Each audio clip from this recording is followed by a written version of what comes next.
Stand by D, full sound. 5, 4, 3, 2, 1. Roll D. And fade up sound. This is Oklahoma's own News on 6. Roll A, white Q, animate. Owasso firefighters call police for help after finding a room full of marijuana. Reactions from neighbors. Roll in a B. live report coming up. Animate Y. Plus, masked men forced their way into an East Tulsa home, holding 2 people at gunpoint. Police say they may have targeted other people nearby. Animate Y. And authorities in Sand Springs investigate allegations of abuse between 2 high school athletes. Good afternoon to you. Thank you for being here. I'm Ivana Roll C. Johnson. And our top story at noon, the Tulsa Fire Marshal is investigating after a fire at the St. Thomas Square Apartments in South Tulsa. News on 6 reporter Aaron Jones is there with the very latest. Check animate. Good afternoon, Ivana. Yes, firefighters say that they were able to quickly contain this fire, but as you can see behind me, it left behind a good amount of damage. This fire started at around 9 a.m. this morning, and in total, it damaged 4 apartments inside one building. Fire crews say they believe only 1 person was inside the home when the fire broke out. They say they were able to contain it within 30 minutes, and luckily no one was hurt. One man walking to the bus stop says he heard loud booms in the neighborhood right before the fire. Roll B, sound and take animate. Heard these 2 big explosions, blam, blam. Animate out at 32 with. Right, 32. Things start pull out smoke from the back. And take you animate.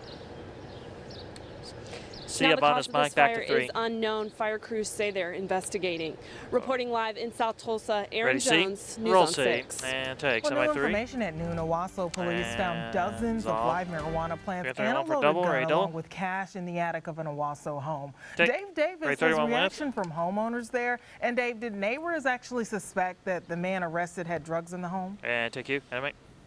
Yeah, Ivana, and this is certainly the talk of the neighborhood. All the neighbors we spoke to were shocked when they heard what police say was going on in this attic behind me. Police do confirm that there were kids living here at the time when they said they discovered a marijuana growing operation last night. Police tell us James Ferguson admitted to growing marijuana in a hidden room in a garage attic. Firefighters say they found the pot when they came to fight a fire here around 10:30 last night.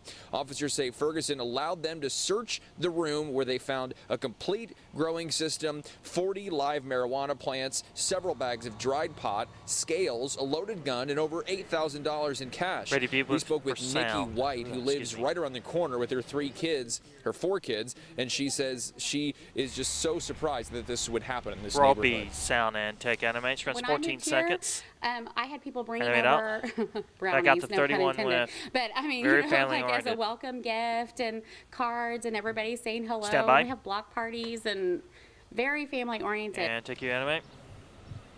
The Tulsa County District Attorney will now decide if they will file charges against Ferguson. As for the cause of the fire, the Owasso Fire Department, they haven't determined an official cause, but they're kind of leaning towards a bad connection, an electrical connection in one of the growing lamps. Reporting live in Owasso, Dave Davis, News on 6. And I take you. Interesting. Thank you, Dave. Well, a semi-truck fire shut down Highway 412 just after 8:30 this morning. The driver was on his way to the Port of Catoosa to pick up some fertilizer when he noticed smoke pouring into the cab. He said he tried to put it out himself at first, but then had to call 911. Stand by C full shut down Highway 412 at 265th East Avenue for about an hour while firefighters put it out. And white. Well, there's a chance for rain over the next several days. Lots going on, and Mike Grogan is here tracking it all. What can you tell us? Ready one with. Good afternoon, Havana. Some of us are seeing a little light rain this afternoon. It is going to be eventually pushing out of here, but here's what's happening on Pathfinder 6. You notice there are areas of light rain in mainly eastern Oklahoma, just now east of Grove down to J, down to Adair County, pulling out of the Tahlequah area, and also some showers that have popped up around Muskogee as well, with some light, steady rain in southeastern Oklahoma as well. This is with an upper-level disturbance, and once again, this is not going to be causing too many major issues, but it will be causing some spots to be a little wet this afternoon. Here's a heavier cell just south of Muskogee, heading towards Henrietta. A little lightning and thunder with this, and also a few cells south of Coweta around Haskell down to Muskogee. We'll see more development later this afternoon. Let's take you out to Grove on the Osage Casino Skycam network out at the golf course. A little bit damp, but the rain has stopped there. Our visible satellite showing those clouds still hanging tough over eastern Oklahoma, but clearing to the west, allowing for new cumulus cloud development, and that could lead to a few scattered showers this afternoon.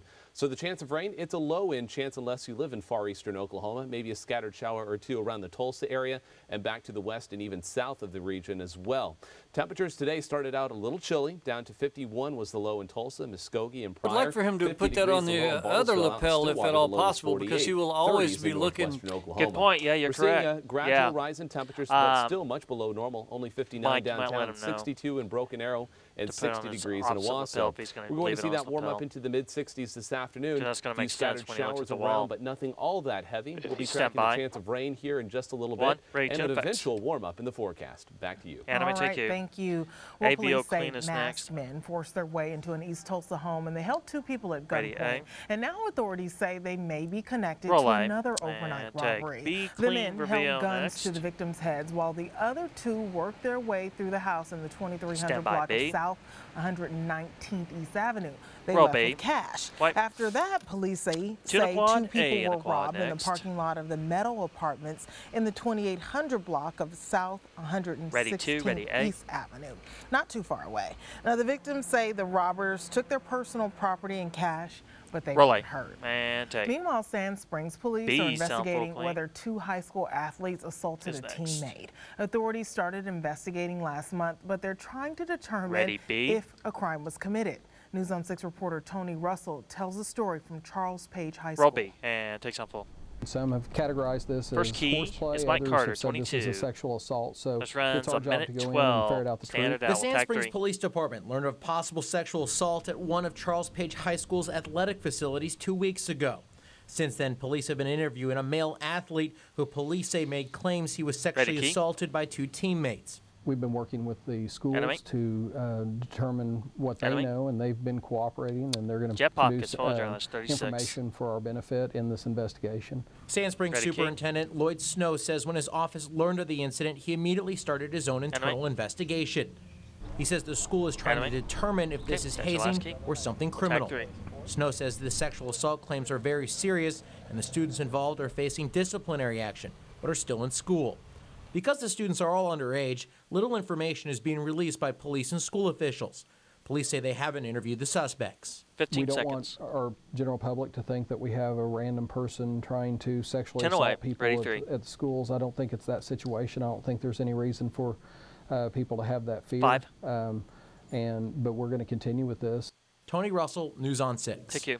Now, the police department says when they're done investigating, they're going to give their findings over to the district attorney to decide if criminal charges should be filed. An Edmond student is being accused of making threats against his high school, but the folks that caught him aren't even in Oklahoma. A watchdog group from Washington, D.C. monitors social media to prevent violence in schools. Well, they blew the whistle.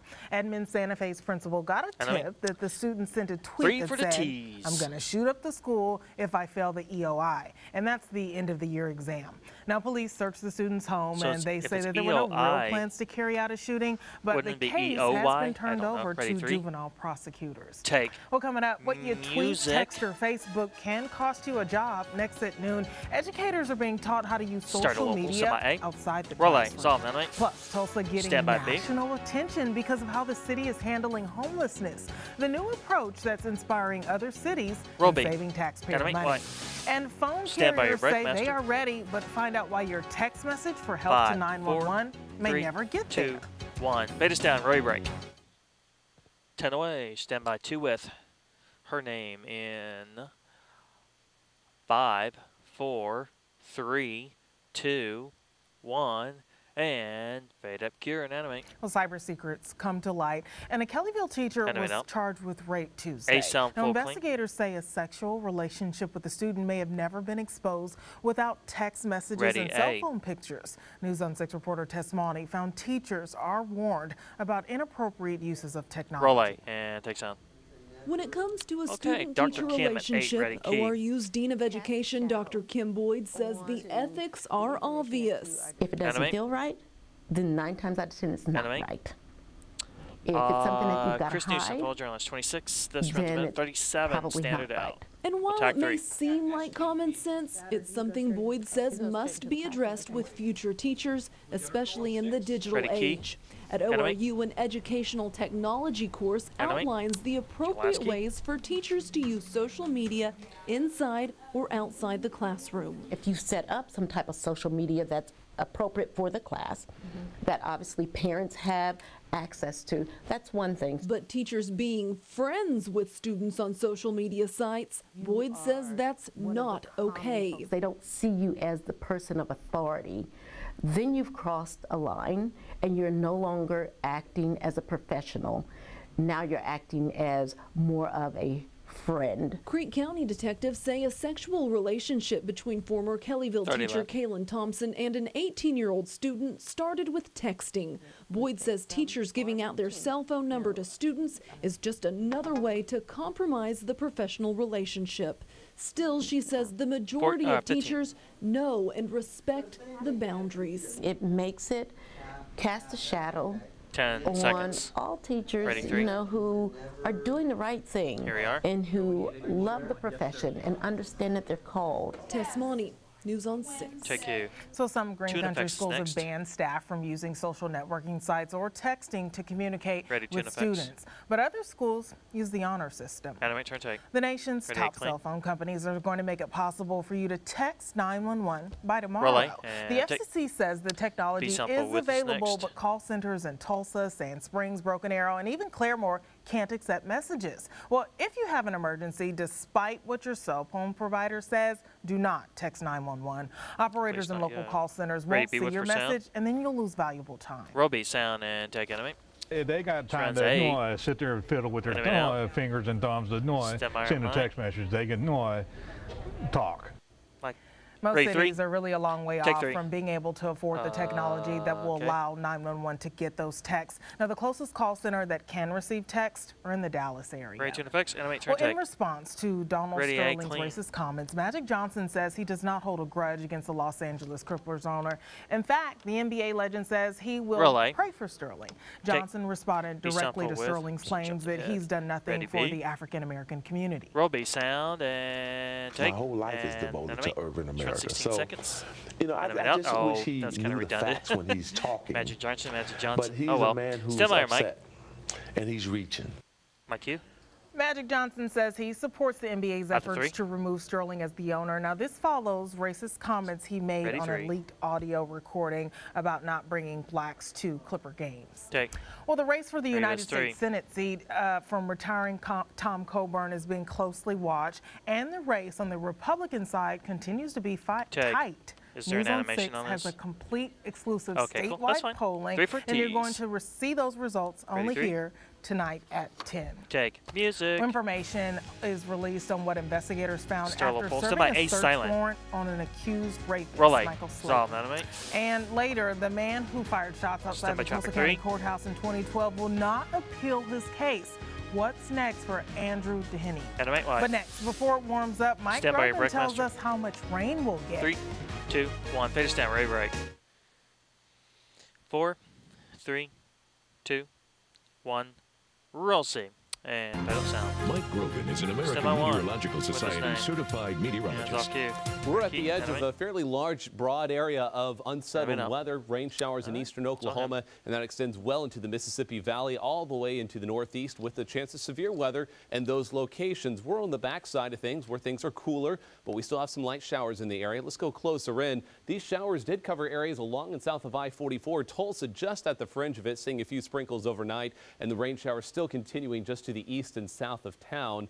Rainfall amounts have been not too bad in areas southeast of Tulsa. In fact, we've seen ½ inch of rain around Salisaw, about 4/10 of an inch of rain from Stigler down to Wilburton, and about 1/3 of an inch around Tahlequah, just under that in Muskogee, but just a trace of rain around Tulsa. So not a lot happening here, but any additional rain is welcome news, even for areas in far eastern Oklahoma. I'll show you why in a moment. For now, rainfall is on the light side, but it is to the east of Tulsa for the most part. Grove down to Jay, down to about little Kansas, seeing the light rain. This is slowly working its way to the east, but it will be kind of lingering around for the next hour or two. Back to Tulsa, there are a few light showers trying to break out. They're very localized, though. You have to look closely. A few showers up and down Highway 69 around Wagner, and also to the south of Tulsa. We're seeing a few of those showers popping up with the afternoon heating, the strongest of which is near Henrietta. Little lightning and thunder with this, but just a brief downpour heading to the south towards Dustin and Rayford. And then to the south from there, we have some light rain showers just generally occurring anywhere from LaFleur County, Wilburton, not quite back to McAllister, and this is slowly sliding to the east as well. All this rain is in eastern Oklahoma. We'll remain here for most of the day, and then we'll see a few of those showers popping up for the afternoon, and then they'll all be done by the evening hours. Well, we need to see the rain because, well, so far, this is the driest period of weather year to date that we've seen since the 1971 timeframe here in northeastern Oklahoma. The driest here in northeastern Oklahoma, the driest central, northwestern Oklahoma, second driest in the Panhandle. This is extremely unusual. Not good news considering this is our wettest time of the year. This is the time we're supposed to be getting that moisture. But we've been doing a little bit better. Southeastern Oklahoma, 26 driest, so they're doing, they're much closer to normal, 8th driest, and east central Oklahoma as well. So once again, we need the rain, and statewide, 5.56 inches of rain in Tulsa makes it the second driest period on record, and the driest so far, or the second driest when you consider the whole state. So yeah, we need the rain, and we're looking out at downtown Tulsa. It does look a bit unsettled. There are a lot of those clouds in place, and that will keep temperatures rather cool for the afternoon with a light north wind. 60 in town, many areas to the west though in the mid 60s with more sunshine around Pawnee, 64 in Bristow, stuck in the lower to mid 50s with light rain occurring not too far from Tahlequah, Muskogee, only at 51 degrees and 52 in Grove. This afternoon, light north winds and scattered showers, decreasing chances though as we head towards 5 and 6 o'clock this evening. We'll probably make it up to about 65 in Tulsa. And then tonight, decreasing clouds overall, and it will still be a chilly one as we drop into the 40s tomorrow morning, and your Thursday bringing another chance of some light rain. Widely scattered showers through 5 o'clock, maybe a rumble of thunder in some of the heavier cells, but they'll be few and far between overall, especially by 9 o'clock as we clear out and cool down to 44, so grab the jacket tomorrow morning. Sunrise at 6:17. A slightly better chance of scattered showers in the afternoon for your Thursday. It does look like a weak cool front pushing on through will bring that chance, and then just a few showers any given day through Sunday. So if you're going to Mayfest, probably not going to be a washout any day, but just might bring an umbrella just in case if there's a shower. But we're remaining cool until about Sunday. Then a pretty stout warm-up occurs. We're already in the lower 90s by next Tuesday. Okay, I suppose we absolutely shouldn't complain about the weather now because by next week, 90s. We'll be sweating it out. Okay, thank you, Mike. Well, coming up, our pediatrician is the doctor on call. She's going to answer questions about what might cause fatigue in young people. And Tulsa getting national recognition for what's being done to help our city's homeless population. Those stories ahead. 3, 2, 1. Finish down, right break. 4, 3, 2, 1. Roll C and fade up sound. Stand by 2, hands on my cue. Right in the middle of the week, and our doctor on call is the pediatrician. Dr. Donna Krukta from Tulsa Pediatric and Adolescent Center is here answering the questions and concerns of moms and grandparents and dads. Thank you for being here. Nice to be here today. Okay, so right before the break I said fatigue, but this sounds much more serious. Someone writes, my 12-year-old daughter will randomly faint. This has happened since she was 5 years old. She gets dizzy, short of breath, and even has racing hearts before she passes out. What could this be? I agree with you. It is kind of a concern. The symptoms are really disturbing me. She really needs to be seen by her physician. She probably needs a good cardiac evaluation.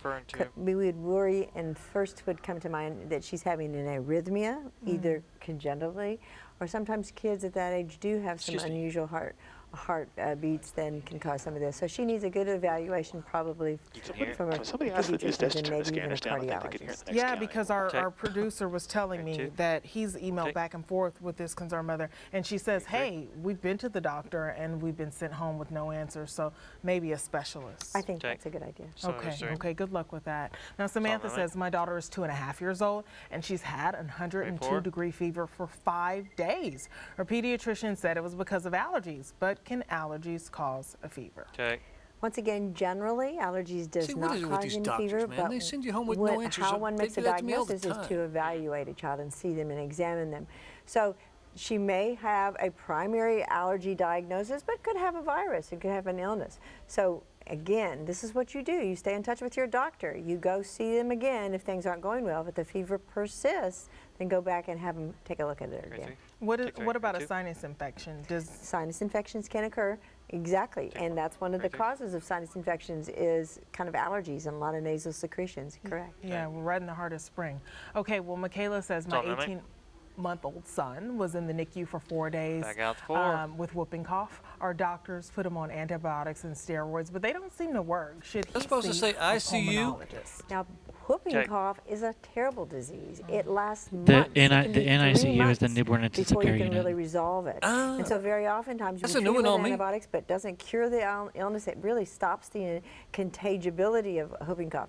But then the real damage to the lungs. I think I heard her necklace rubbing against the mic a little bit there. You might stay in touch with them again. Yeah, it looks pretty close. Your pediatricians will hopefully evaluate them whether they're having like an asthma picture. Steroids can help that to begin with, but they may have some ongoing need for some asthma treatment. So go back again to your doctor, tell them things aren't going well, and let them reassure you or be concerned too. Okay, awesome. Well, if you have questions for Dr. Krukta or the other doctors on the Noon Show, please email them to us, noonshow@newson6.net.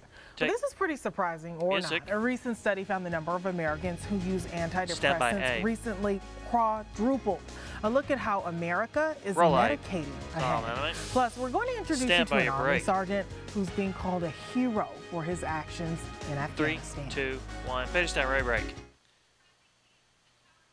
10 seconds. What are we doing here, Ethan? Okay, we're gonna be doing the breaking news next with the tower cam. Okay, you need to number that page. You need to number that page. Stand by C. 5, 4, 3, 2, 1. Roll C. And fade up Q Avada. We are following breaking news right now. Did you hear that they're doing a flyby? News on 6 just learned that American where am I going? Airlines flight from Little Rock to Tulsa is experiencing some mechanical difficulties. Now, we do know that it's an MD-80 aircraft. Osage Sky News 6 pilot Will Kavanaugh is on the scene. We also have a ground crew on the way.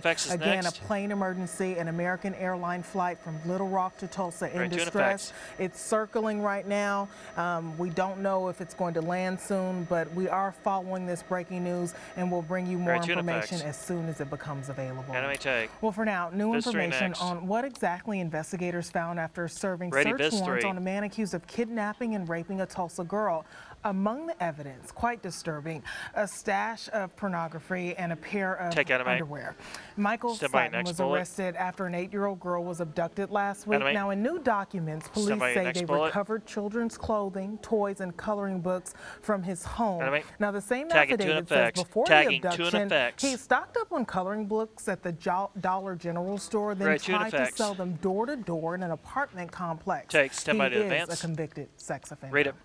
Well, the man who fired shots outside of the Tulsa County Courthouse hurting a deputy in 2012 will not appeal his case. Andrew Dennehy's attorney filed paperwork Tuesday saying that he doesn't plan to appeal his recent conviction next. All right, going to Rem 21 and her His attorney had argued that he was mentally insane at the time of the shooting and should be sent to a mental health hospital.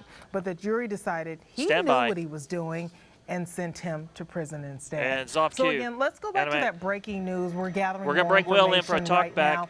You have a key? Osage Sky News 6 pilot Will Kavanaugh I don't either. is at the Tulsa International Airport. And Will, we understand that the plane was actually an American Airlines plane flying from Little Rock to Tulsa, experiencing mechanical problems. What do you know and what do you think the pilot is going through right now?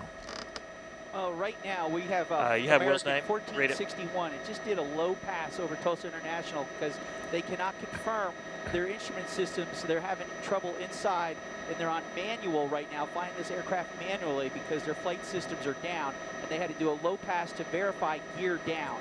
And they're continuing through their manual checklist as they continue around. Now that they've verified gear down, they're going to go through their manual checklist to go ahead and land this on. At this point, we'll be out to page 32. Right. Crash rescue is out at the scene right now. They're along the runway as a precautionary measure, and just in case this gear is not locked down. Again, they're only going through manual indications at this time. Yeah, give me a second. They're going to go through the manual checklist and fly this plane manually to the ground. Yeah, you got to build it. Okay, now, well, normally I'm assuming that it's automatic. So what does a manual checklist look like for layman's terms? What does that actually mean? Well, they have a flight management system in most of these heavy aircraft that will fly this aircraft, keep it on approach, keep you above stall speeds, which is like a VREF 1, VREF 2. And they'll keep it about 140 to 150 miles an hour. In this case, and keep the attitude just right for the aircraft. So basically, the pilot is just monitoring the aircraft as it comes into touchdown. In this case, the pilot's going to have to do it all himself, fly this aircraft in with no computer assistance. is the only thing he's going to have is his PDOT static system, which is just his airspeed and his altitude, and he's going to fly this in, if you will, old school. And this is what's going to happen here. They had to verify. There's a continuous coverage. Manually. I need again, a CC box. Let me get it. And that's what we're hearing. Should be there. From tower traffic right now, and they're coming around on downwind, and they're about to land in about another 3 to 5 minutes, I'd say, here as he completes this traffic pattern. Pretty scary, Will. As a pilot, we know you have lots of experience. When the computer systems go down, you don't have that at this point, we're still out for page 32. Well, what you want it on 3? Like all right. Just said, you want this? You want this box now? Their manual indications. All right. The biggest thing they got to make sure they have is still have complete control authority of the flight. Of the flight system. So do we need to start killing some stuff here? Make sure they can move the ailerons and the flaps and get that to move. Make sure that the gears are coming down. Again, a manual movement on the gears. That's fine. Come down and be locked. So there's a lot of work for the crew that's going on right there, and it's 37 is dead. All right, 37 dies. The cabin personnel in the back helping them out, the stewardess, and they're trained as well to help in this situation. So right now there's a lot of work, and that's why they did the extra traffic. Because I'm ready to switch if I need to in the CC box. So for prompter, I'm going to be on 32. Right now that's where we're at, is 32. All right, thanks. With this low pass, can you tell, if where this plane is actually circling, is it impacting other planes or other flights at Tulsa 35 is dead. 35 dies. No, they just had some other commuter planes land on 36 left. That is not a factor. We do have 2 runways here operational. Right now they're going to land it on the big runway, 36 right, which is a 10,000 foot. So it's given this pilot as much space as possible to go ahead and put this plane down. Southwest just landed on 36 left, so again, that's not a factor with other air traffic in this area. Crash rescue is out along the runway in certain areas on 36 right. Again, in a preventative measure, just in case anything does go wrong with the landing gear on this aircraft, they're going to be there to assist immediately with the passengers and the crew. Now, the awesome picture you're providing, it looks like fog to us. Mike 32 is going to be dead, so we'll come out to 33. 32 dies. 32 dies. That would also impact the landing. Right now, visibility is good. He was able to call out about 10 miles and have a VFR approach from about 10 miles out. Again, his instruments were down. He was not able to continue in an IFR or in an instrument flight plan.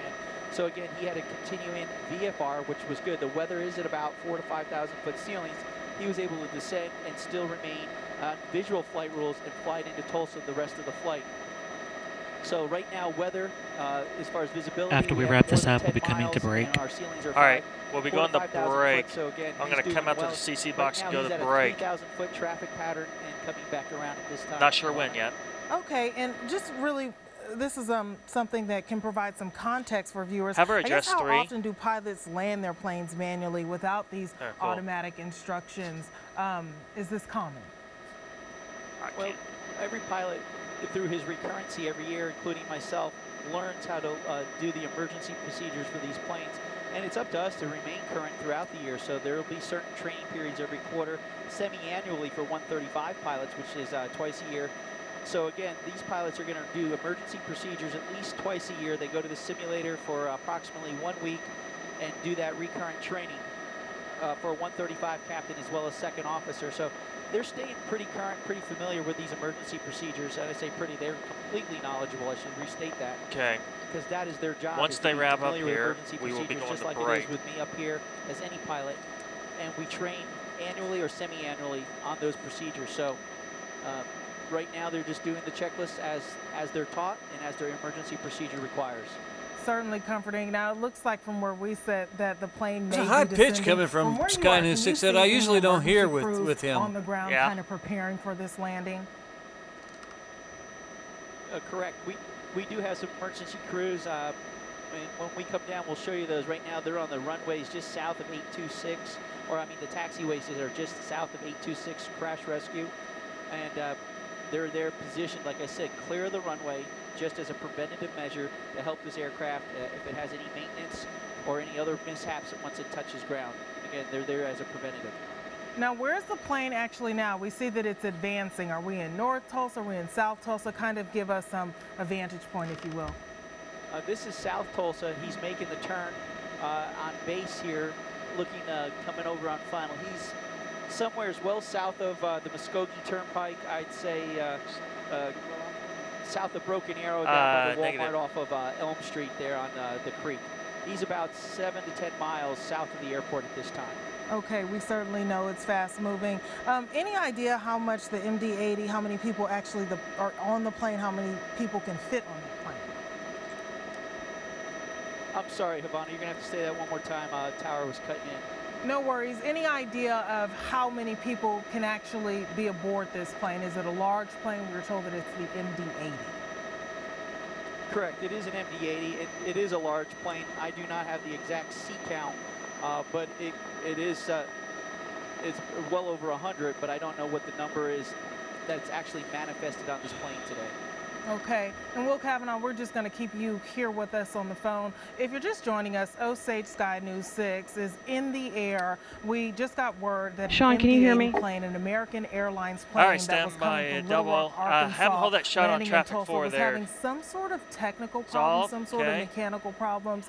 We do know folks are on the plane. This is a commercial flight. We've given you a split screen at Tulsa International Airport because emergency crews are on the ground, ready to assist once the plane is landing. We do know that right now the plane is in South Tulsa, making its way to Tulsa International Airport. And again, this is one of those things where, like Will said, the pilots are trained to react quite fast. They're trained semi-annually to know what to do. Will was telling us earlier that the automatic controls, the automatic computer systems that the pilots rely on, in this case, can't be relied on. And so pilots are doing what they can right now to get that plane safely to Tulsa International Airport. Now, Will, it looks like the plane is really advancing quickly. Can you update us on the location?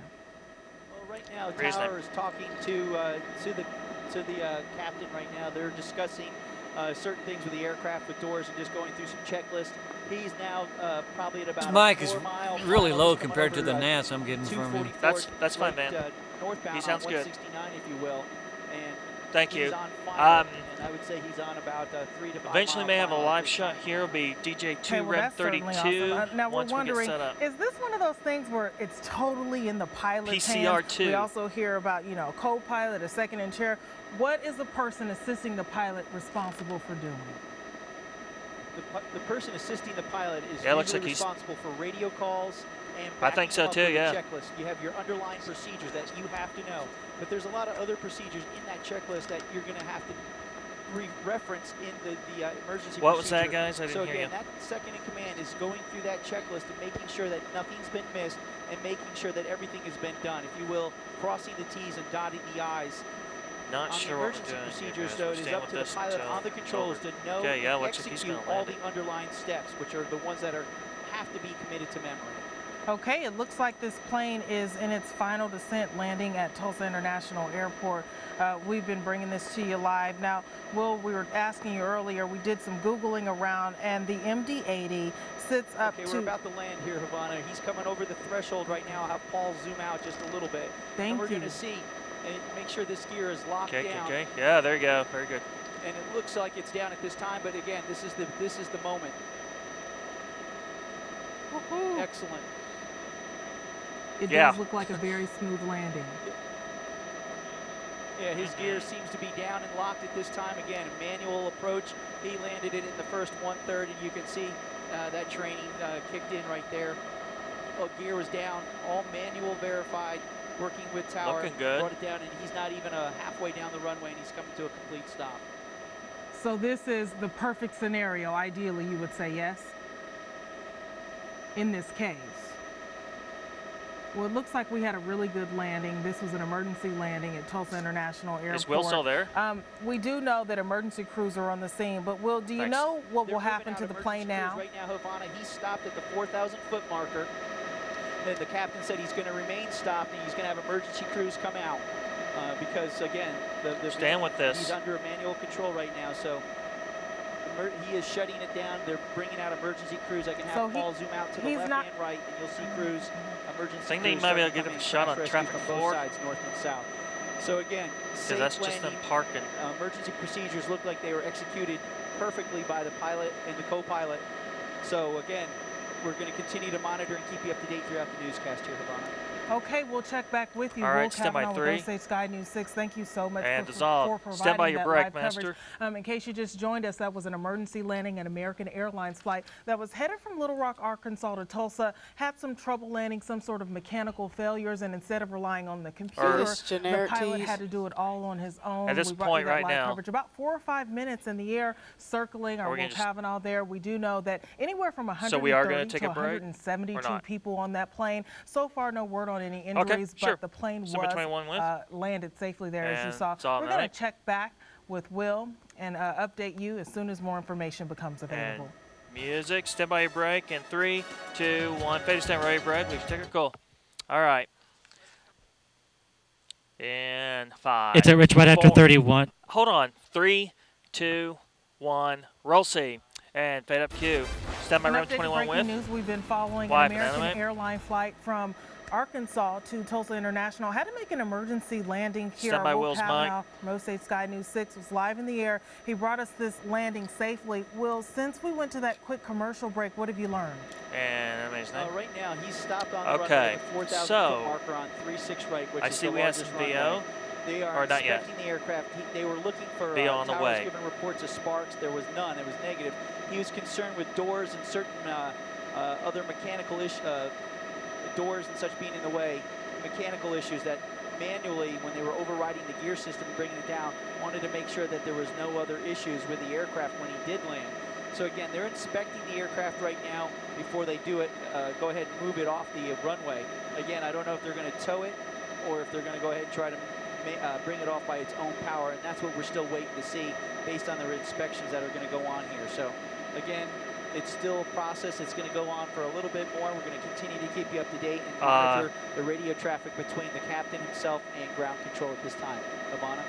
So in this kind of situation, do the passengers, which we know we got the VO. More than 100 people, are they just going to have to sit on the plane? Can you build a non-live Sky News key? Correct. Actually, right now we have reports, unconfirmed reports of 142 passengers on that plane manifested. And that's what they're going to have to do. Again, this is an emergency situation that occurred. And for the safety of the passengers, they're not going to move that plane as for the safety of the plane as well. Again, they're going to continue to inspect that aircraft. And then once they've determined that it's safe to go, can you build a non-live key? Passengers right there on the runway, or to move it off the runway. The safest thing to do will always be to get the aircraft with the passengers on board off the runway, because it's easier to keep those people controlled so no one's getting in the way of other aircraft, because it's still an operation. Yeah, the non-live Sky News 6 should be there. Thank you. So again, with all the crash rescue around, it's safer to keep them on the aircraft right now. So that's good, because that means that there's no urgency of the emergency is that it's not a threat of life that's on that aircraft right now. So that's good that they're staying there. You're only going to evacuate the passengers if there's a threat of life or limb in that case. And that's when you're going to see those flotations come out, and as you see before, even on the movies where they start evacuating people. So again, that is not the main emergency. We can see the tow bar coming up. It looks like they're going to tow the American 1461 off the runway at this time. And that's also good news for the passengers that there's not a threat at this time for their life. We have some V&A, and we'll go to that eventually.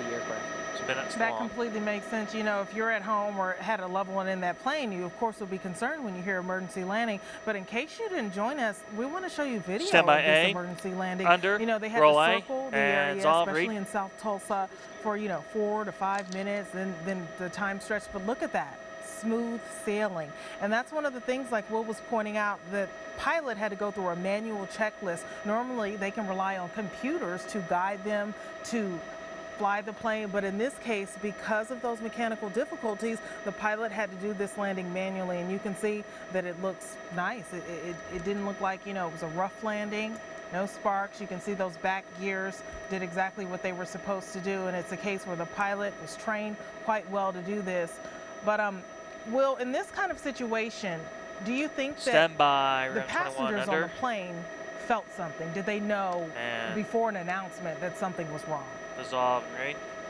Well, I'm sure the passengers were briefed completely by the captain on any emergency procedure. He's going to brief the passengers in order to keep them calm. Again, information is power there, so the more you can empower those individuals out there to remain calm and stay seated and not create any havoc, if you will, for the stewardesses in the back. That's Break 6 is dead. The crew's now able to focus on the emergency procedure, Break 6 is dead. not the passengers. So I'm sure they're well informed. again, the captain did a great job bringing it in, putting it down in the first 1/3, stopping by the 4,000-foot marker, which is not even halfway down this runway. So as we continue to watch crash rescue here, we've seen no threat to the aircraft or to the occupants or the passengers inside. So again, that's good news. It seems to be just truly a mechanical or a computer issue, if you will, on this aircraft. And that's what we're getting now. It just seems to be a computer or computer issue, software problem, possibly, as they're discussing. But they won't know more until they bring it in and able to do a full diagnostics on the aircraft. Now, we do know that this plane was expected to land in Tulsa, so lots of loved ones, folks, going to be at Tulsa International Airport. I'm sure they're watching the news on 6. But with one of these cases, do you think that wherever the plane was headed next, they, of course, will ground this one for some time, yes? Well, they're going to, of course, it's grounded right now until they can figure out. For some reason, they wrap up where we're going next. It could be a simple fix, and it We could need be to up and running this afternoon, or it could be several weeks. Again, until they diagnose the mechanical issue or the maintenance issue that's going on with after this. 1461 here, they're not going to be able to determine how long it'll be until it's up. So again, 4 minutes left in the show, by the way. We are at a major American repair facility here, so they have all the tools and all the personnel to be able to quickly diagnose this issue and be able to turn this plane back around for future flights. But right now, it's going to take some time just to get it off the runway and to get the passengers out of the aircraft and back over to the terminal. That makes sense. We are grateful that Tulsa International is a hub. We have, like you said, repair places on Memorial and around the city. Thank you, Will Kavanaugh, for that live update. Stand by your break, Master. In the air. We, of course, are going to continue to update you. Thanks for being. And 3, 2, 1, face that road break. All right. 2, 1. Roll C and fade up Q, stand by American airline flight had to make an emergency landing coming from Little Rock, Arkansas to Tulsa. You're looking at a landing there. We just shot that a few minutes ago about live, 45 and it was an emergency landing back out to 3. done Is that by the only a key you had? pilot Just manually, and you can see that everything's just fine. A reported 142 people on board are okay. Of course, this plane was supposed to land in Tulsa. Sure, some tense moments for passengers there. And we, of course, are going to have some reaction at 5 and 6 if we can talk to folks actually on that plane. Also, following a changing weather pattern. Mike Grogan, tell us all about it. A few light showers out there, especially east of town. That will be the case through the afternoon hours. And then after that, we're on our way to gradually warming temperatures. We'll be definitely in the cool zone for the next several days with highs in the 60s. 10 seconds. Okay, we'll keep you advised on newszone6.com and at 5 and 6. Traffic 3, heads off and animate. 6, 5, 4, 3, 2, 1, and fade us down and roll your brake. Did it change? I thought it was 26, so did I, yeah.